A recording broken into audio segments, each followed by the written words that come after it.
Hello and welcome back to the show. I'm about to head on IG Live for my Wednesday morning tea live. Stay tuned.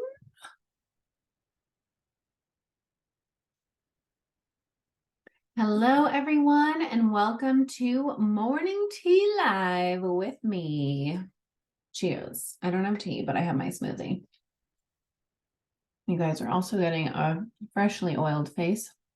I've been using this jojoba oil from Trader Joe's, and it has been doing wonders for my skin. So I'm obsessed with it. So I just now have an oily face all day, every day, and I'm here for it. So today I want to talk a little bit about the topic of projection. This is something that has been such a huge part of my healing journey and part of my expansion journey, and something that I am now able to help my clients with on just a much deeper level. So before we dive in, let's take a breath to ground to settle into this present moment.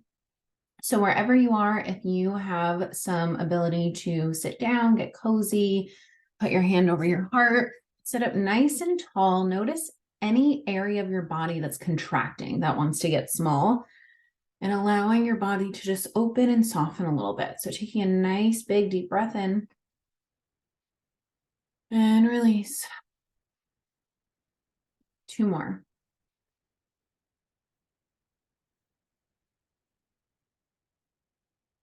And 1 more.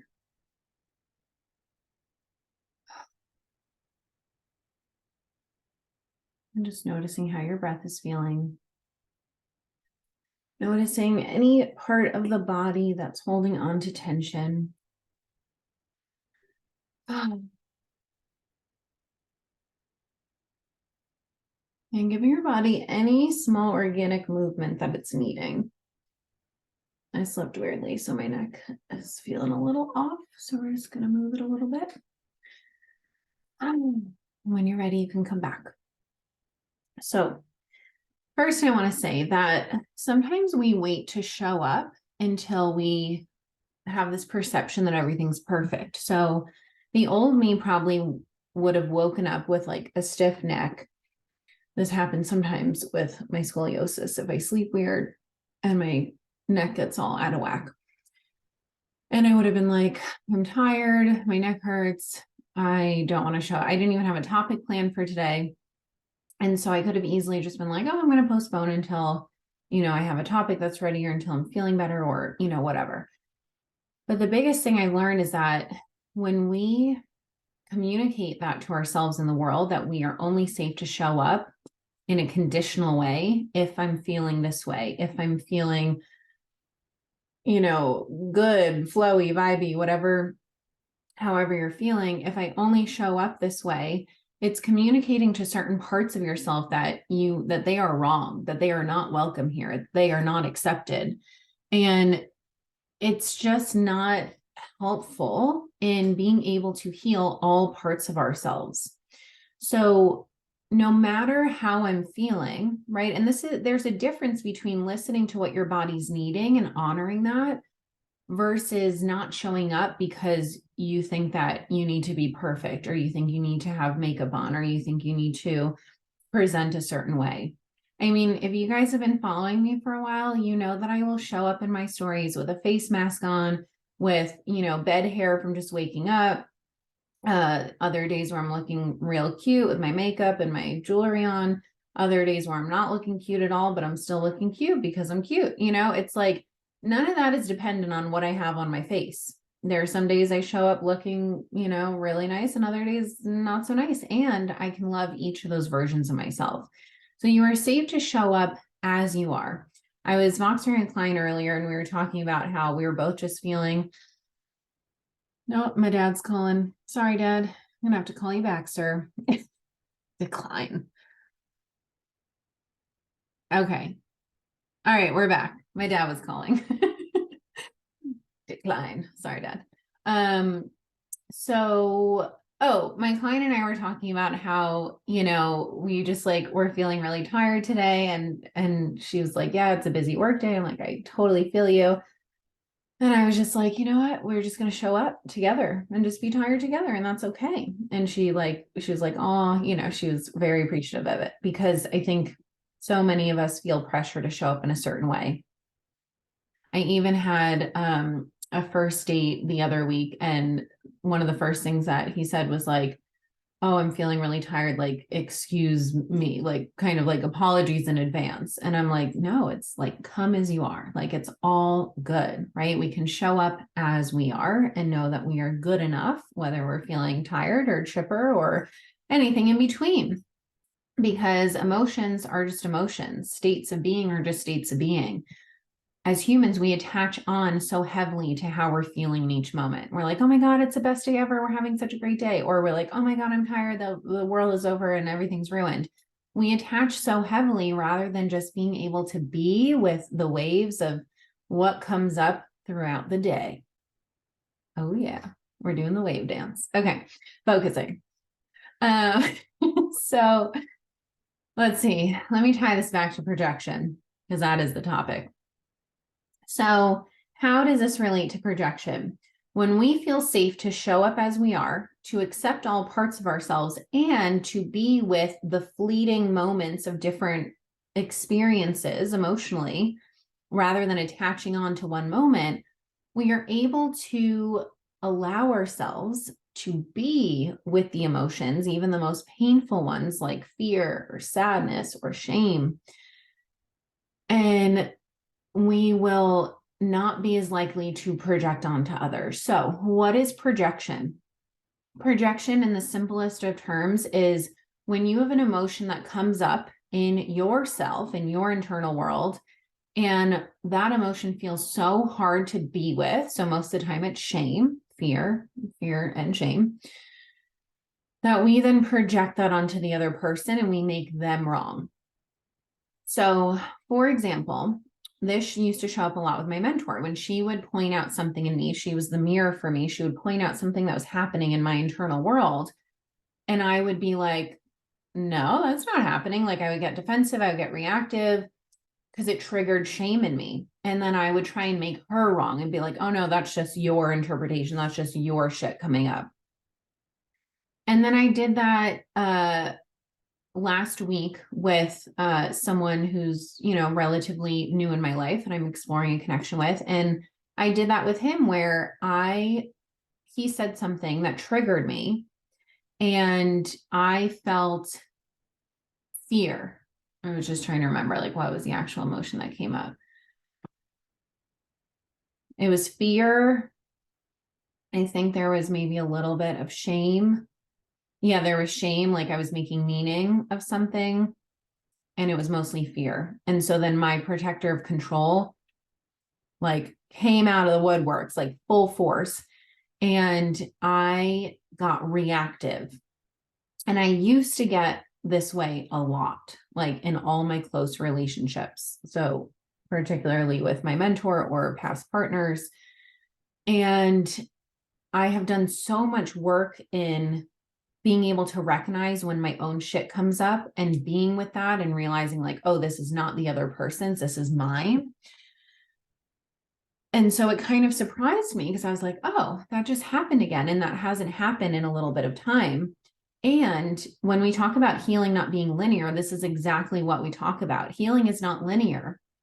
So if you've healed something, so for example, I've made a lot of progress in learning how to not project onto my mentor and be able to be with what's actually coming up for myself.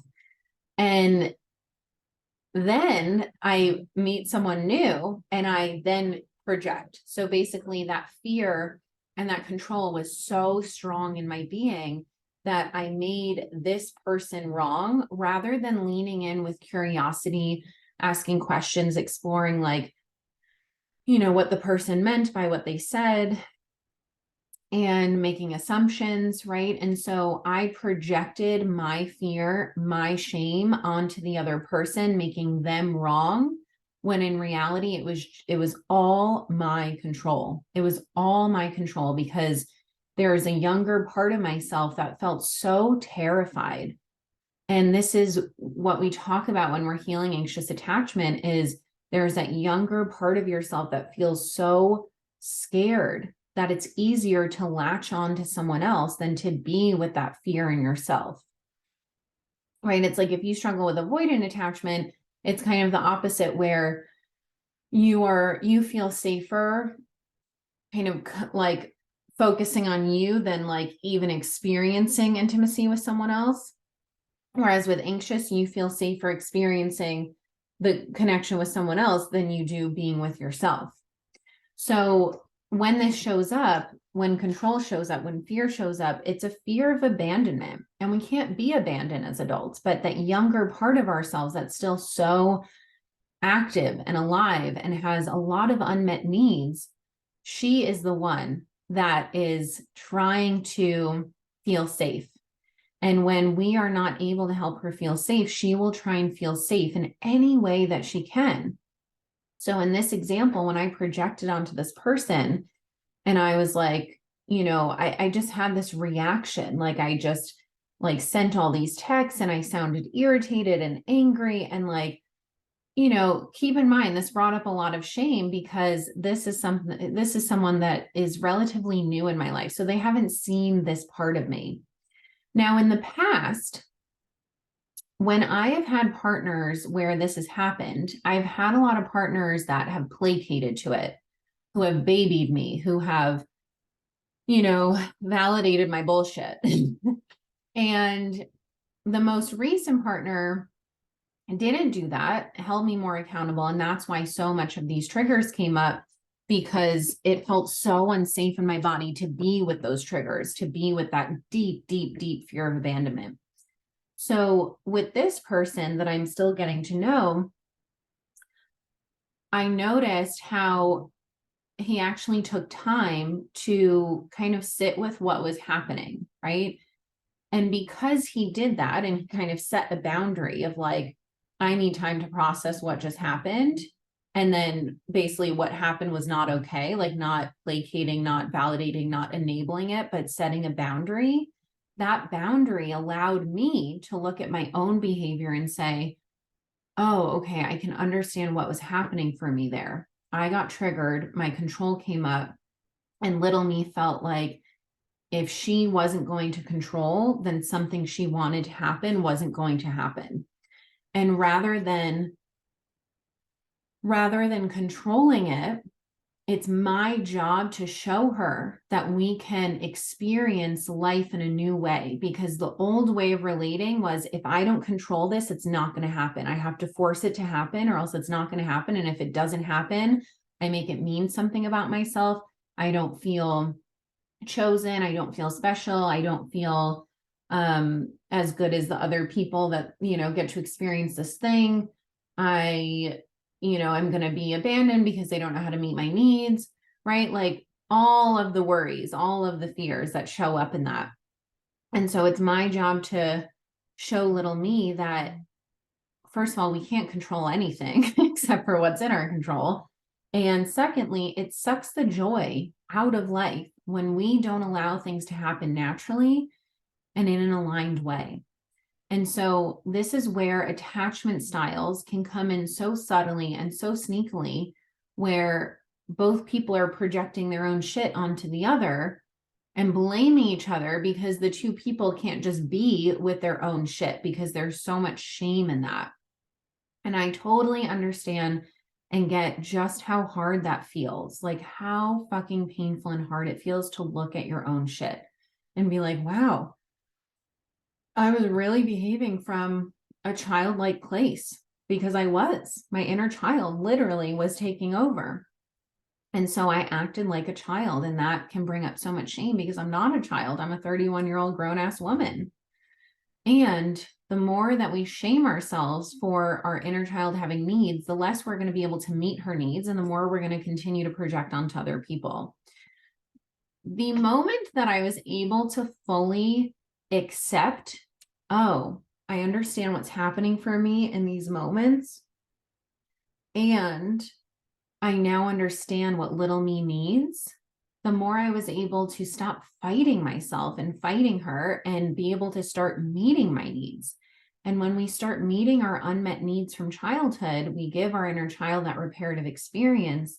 And then we are able to not need those same things as we go, right? Once the needs are met, they're not as strong, right? But if we ignore those needs, little us is going to scream until she gets the needs. And it's going to show up in all of your relationships, in your business, in literally every area of your life. So the more that you fight yourself and what you actually need and release the shame, or then at least the narratives around the shame, and just be with the shame as it comes up without making it mean anything about yourself, the more that you're going to be able to actually meet those unmet needs, give little you what she's asking for. And as you do that more and more and more, those needs will not feel as strong because they've been met. Does that make sense? Let me know how that lands for you guys. I know that was a big mouthful. And some of this can feel like, like abstract, of like, well, how do I meet my inner child needs? So I'll give you an example. Sorry, I'm just stretching because my neck is, ooh. But we're safe to be with the discomfort. So the example is that the need that was happening, let me think about this. I love psychoanalyzing myself. Okay, so the need that was happening when I projected onto this person was I needed to feel heard and understood, right? So when we feel heard and understood, that's basically a form of validation. Validation just means that you feel heard and understood and seen.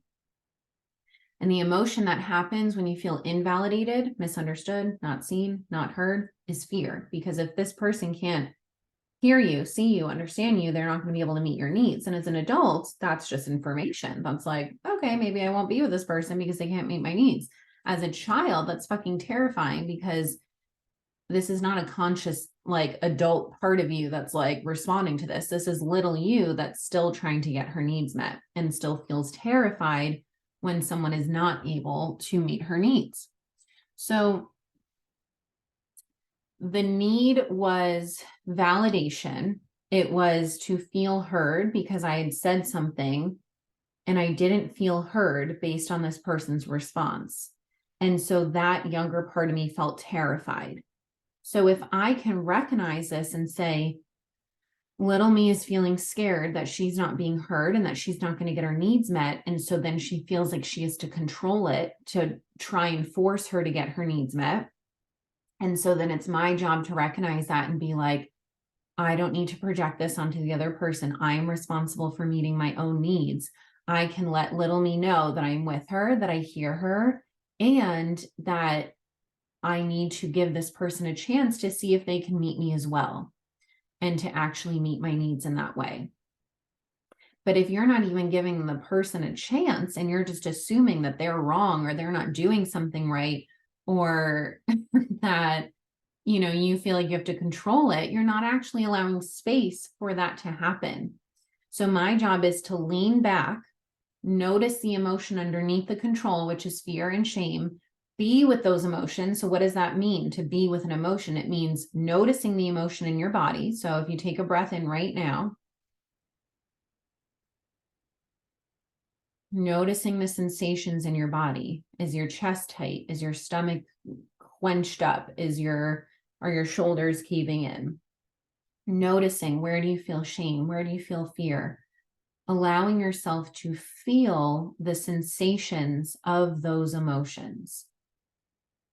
Be with them, sit with them, breathe into them, feel them as they move through your body. So everyone take a moment and just notice what sensations are happening in their body. You can drop them in the comments if you want to share. And I want you to just observe them, not trying to fix them or force them or change them, but just observe them. So taking a deep breath in. And just taking a stance of curiosity and compassion for what's happening in your internal world right now.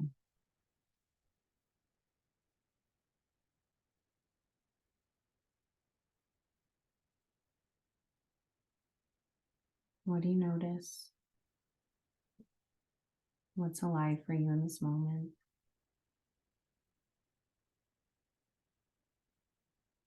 Can you just observe the sensation moving through your body? And if it's not moving, sending some intentional breath into that area.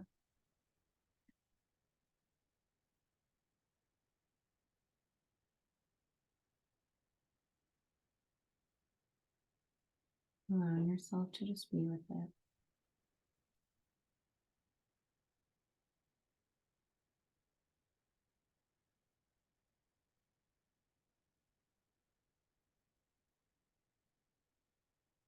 Notice any areas you're holding on and allow yourself to let go a little bit more.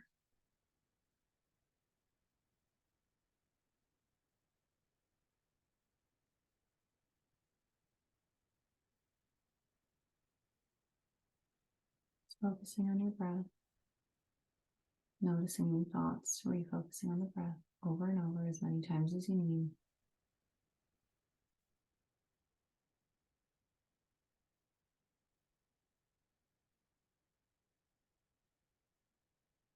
And just noticing. Maybe putting your hand on any part of the body that is holding any emotion or that needs some extra support. And sending some intentional breath into that area.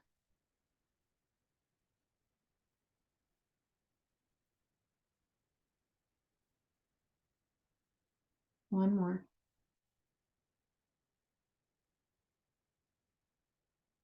Just allowing any opening, softening, releasing. And when you're ready, you can come back.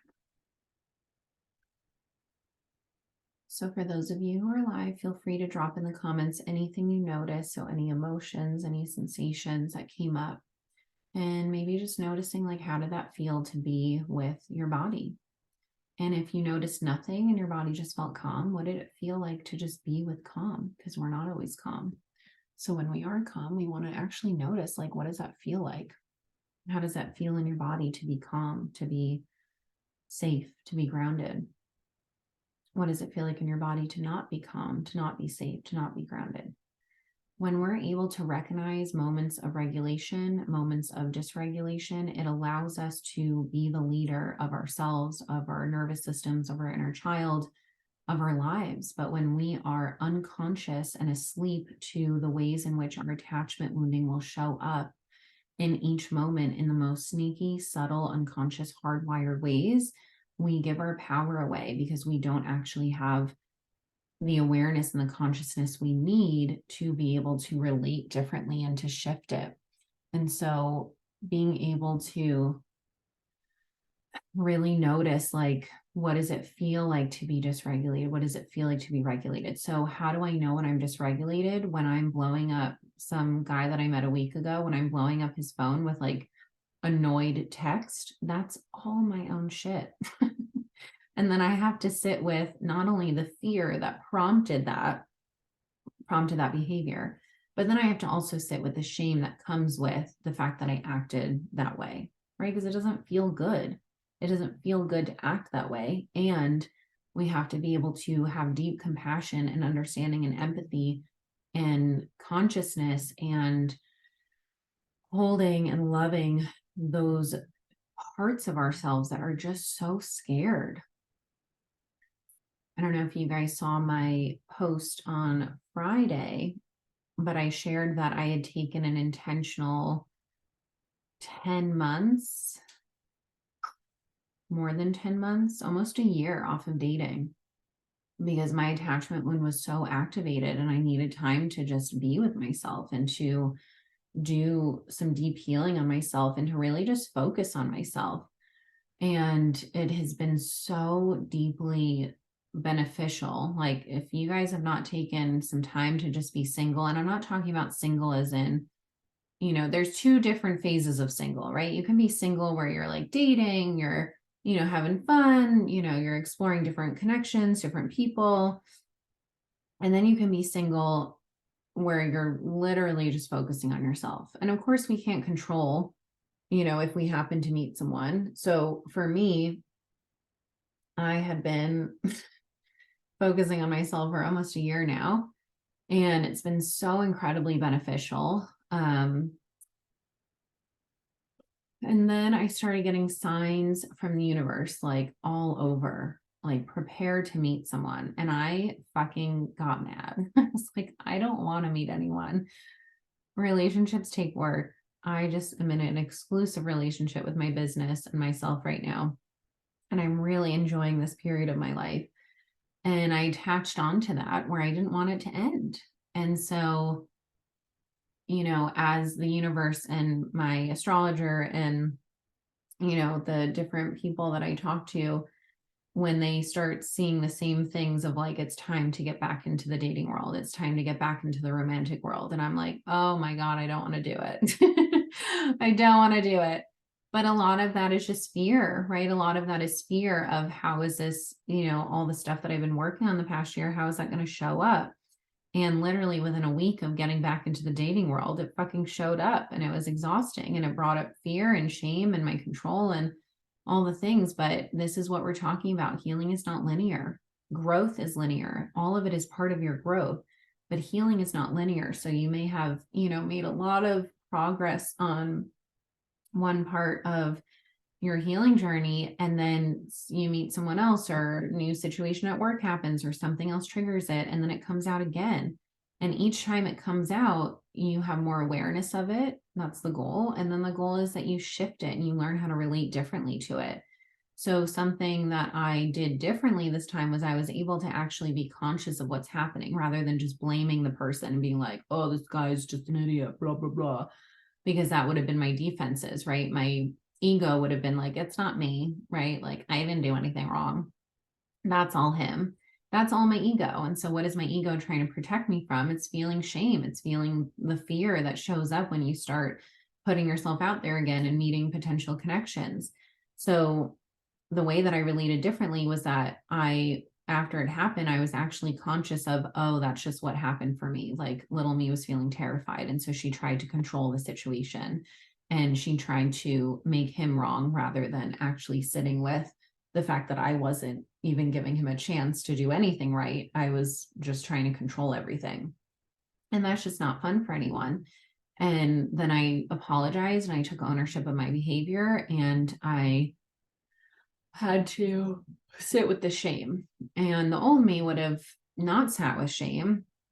I would have made it mean something about me, like I was wrong as a person. I'm not wrong as a person. My behavior was wrong, but I'm not wrong, right? Like there's a difference between you can have behavior that's not in alignment that you don't want to validate and placate to, while also knowing that like it doesn't have to mean anything about you as a person. So that's the biggest distinction. That's really important to me because when we don't make that, we are not able to sit with shame, because if we sit with shame in the context of we're wrong, right? Then who would feel safe to sit with shame? But when you're able to release those narratives and to be with the shame of those original core wound narratives from childhood, I'm not good enough, I'm not worthy, I'm not as good as this person, whatever it is, then we actually can process that stored emotion and redevelop new core beliefs about ourselves. I love my smoothie so much. Anyway, so trying to think if that was all I had to share. Projection. It's a sneaky one. It's a hard driven one, a hardwired one. And the biggest thing you can do is notice when you become reactive, when there's like this impulsive urgency in your body that's like, I need to like tell this person this thing, or I need to, it's like you're trying to get a need met. So for me, the need is always validation. It's always, I need to feel heard and understood. And when I don't, I make the other person wrong. I project onto them and I am just trying, like little me is just trying to find that in any way, right? Because if I make them wrong and they can say I'm right, then I get the validation. But if I can practice giving myself the validation while not enabling unhelpful and harmful behavior, then I can shift it. So we need to be able to sit with our shame, not make it mean anything about us. Just know that it's there from childhood. from the times that we didn't feel good enough, that we didn't feel worthy enough, that we felt like we weren't going to get our needs met. We need to be with little us feeling that deep fear and that deep shame.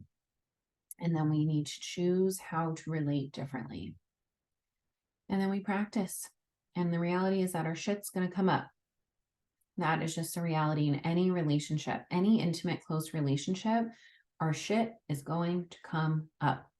When we can just put that out there and normalize it, but not excuse the behavior around it and hold ourselves radically accountable and honest, then we have the power to shift it. So let me know if you guys have any questions in the comments. Let me know if there's anything that you need clarification on, anything that you're curious about when it comes to projection. Like, how can you tell if you're projecting, or, what does that actually feel like in my body? Projecting feels like a complete avoidance of yourself. It's like, I need to freaking burst at someone because it's so strong in my body, but I can't sit with it. So I need to just project it and vomit it all over someone else. It's a real good time. How do you know when you're being projected on? Is noticing when the person is avoiding shame. And how do you notice if a person is avoiding shame? You have to first sit with your own shame to recognize when someone else is avoiding shame. I didn't call clients out on avoiding shame until I actually did the work of sitting with my own shame and noticing how I was avoiding my own shame, because it's sneaky, right? It's so sneaky. So we don't know. Sometimes it's not obvious of like, oh yeah, this person's avoiding shame. This is why we can only meet people as far as we have met ourselves. Just taking a breath. All right. Any other questions, comments, thoughts, feelings, needs, concerns? The more that you can practice meeting little you's needs and stop shaming her for them because she's just a child who needs, the more you can meet those needs, the more you can communicate to others how they can help you and support you in meeting those needs. And the more that those needs will be met, the less little you will take over and scream and project and throw a temper tantrum trying to get her needs met. So let's normalize that every single human on this earth has unmet needs from childhood, because there was no parent that was perfect. Literally 0%.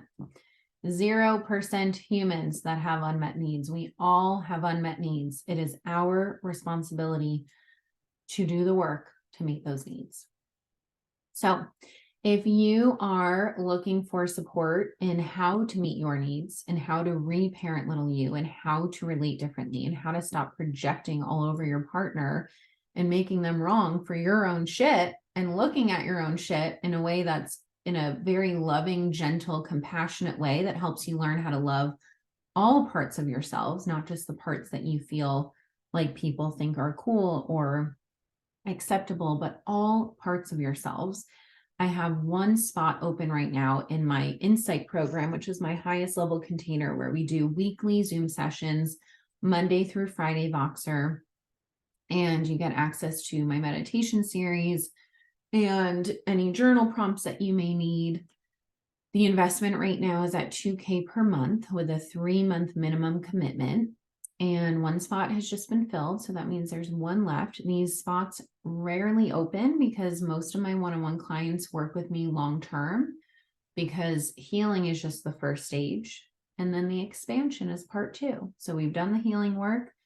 You're connected to your true authenticity, to your most powerful self. Now, how do we help you expand into actually living the life that you want to live? Maybe you don't even know what that is and you need help getting clear on that. I love helping people make their dreams come true. Like, for me, the healing is not enough. It's not like, okay, you're feeling a little anxious, or you're feeling a little less anxious every day. You're eating better, you're having, better connection with your partner. Okay, our work is done. It's like, no, fuck that. It's like, okay, we've done all that. You're feeling safer in your body. Now, what do you actually want to do with your life? What do you want your life to look like? Do you want to start a business? Do you want to find a life partner? Do you want to travel the world? Do you want to get paid to literally just be you? Do you want to go skiing? Like, what do you want?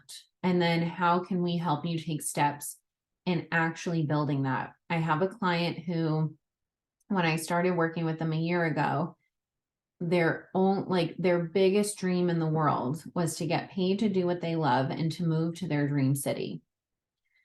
A year later, after working together, and this person has been all in on their healing. They have heard the hard things. They have asked the hard questions. They keep leaning in with curiosity. They keep leaning in and wanting to look at themselves. And now they are about to sign a lease in their dream city, and they now get paid to do what they love. So their dream has literally come true. It is now a reality. And that is just one example of many different experiences that my clients have been able to have because of the healing work that has led to them feeling safe enough to create a life beyond their wildest dreams. I don't want people to just create a dream life because you don't even know what that dream life is, right? Our human minds can say, oh, my dream life is to live by the ocean and have a hot partner and do this and create a business and blah, blah, blah. And that's beautiful. But when we get into alignment, the universe has so much magic in store. Like, I always thought my dream was to have a private practice, but I knew in my soul that something was off, but I didn't know anything else. So I said, my dream is to have a private practice for therapy. Then when it came time to open up a private practice for therapy, I was like, oh, fuck, I don't want to do this. And the universe delivered something better, which is this healing business that I've created.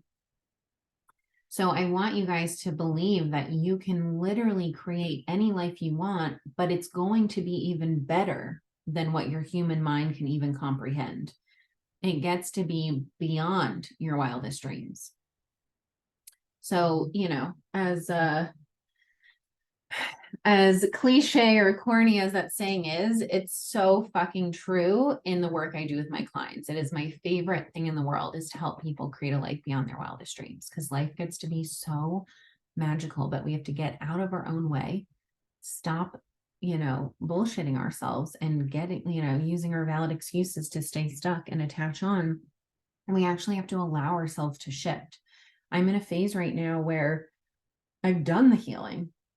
I've done so much healing and I'm fully in my expansion, and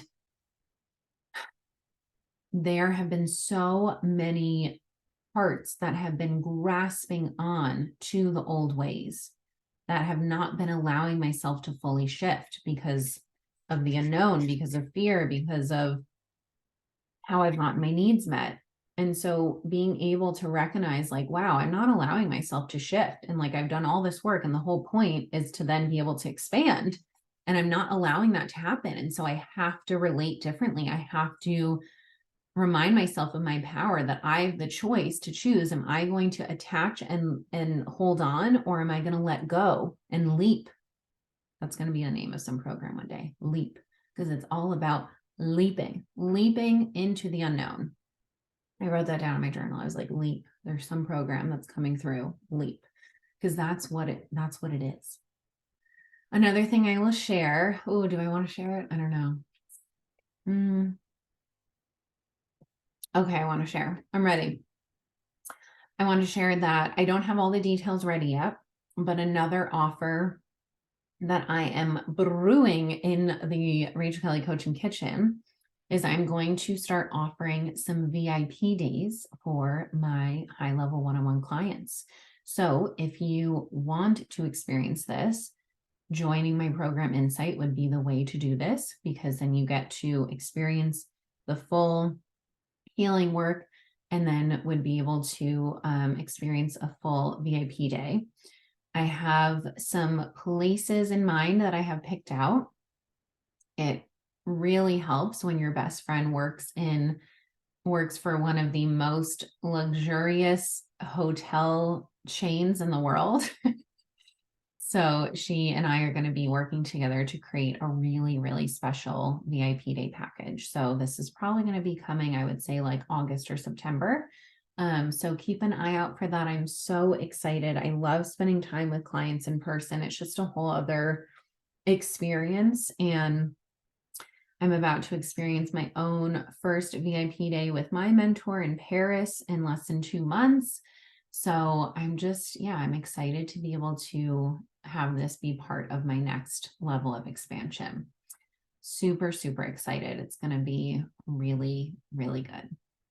So, and then I also have my retreat coming up in 2 weeks.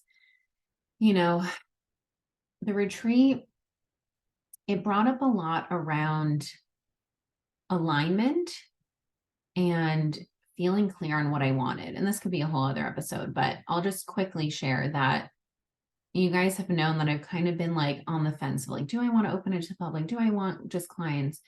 And this was a beautiful example of like mind and body battling each other. I knew in my gut that I had always wanted it to just be clients. But then my mind was like, oh, well, you have some open spots, and this would be a beautiful way to share this work with other people who have not done it. And it could be really nice. And so, you know, it's kind of one of those things where I just kind of surrendered and said, whatever is meant to be, it'll be. If someone from the public reaches out and it seems like a really good fit, I would be open to that. But I'm no longer going to be really fully advertising it and doing the aligned action to really call that in, because the idea of just having 4 intimate days with 3 of my close clients, like, to me, that there's just nothing better than that. And so if I was going to let someone in from the public, it would have to be a really good fit. It would have to be intentional, because I'm never, ever going to be one of those people where it's like, I'll just let anyone in just to make the sale. Like, it has to feel in alignment for both people. So as of now, I have 3 of my clients signed up. I'm really, really excited. And I like smaller, intimate containers, but you know, when you originally have this vision of like, oh, I'm going to have 6 people and I'm going to have, you know, these people come and it's again, this practice of surrendering. It's a practice of non-attaching, like not attaching onto what it should be, and just allowing whatever's meant to be, and taking the inspired action along the way. So that's just a mini lesson that I learned from this retreat experience, is that like forcing myself to continue advertising it to the public when that doesn't really feel aligned, that would be coming from scarcity. That would be coming from like, oh my God, I have to fill these spots. And it's like, but why? Why do I have to fill these spots? Why can't I just allow it to happen exactly how it's happening? And so I've chosen to not actively advertise it to the public anymore. And if someone from the public is meant to come, they will come. But for now, just allowing it to be the experience that it was always meant to be. So I'm very excited. Oh, so many exciting things happening. All right, guys, I love you so much. I hope this was helpful. Let me know how it lands for you. Please, please, please look at how you are projecting onto your loved ones, onto your clients, onto your people. Where are you avoiding yourself? Where are you avoiding your shame? Where are you avoiding your fear? Where are you avoiding meeting your own needs and expecting others to be able to meet your own needs before you've even met your own needs? Not saying we don't need support in meeting our needs. We absolutely do. And it is your responsibility to be the leader of that. So take with that what you will, sit with it, see how it lands. Let me know any takeaways. And I love you guys so, so much. Reach out if you need any support. Thank you for tuning in every week. It means the world. And I love you so much. I will see you for the next chapter. All right. Take care. Bye-bye.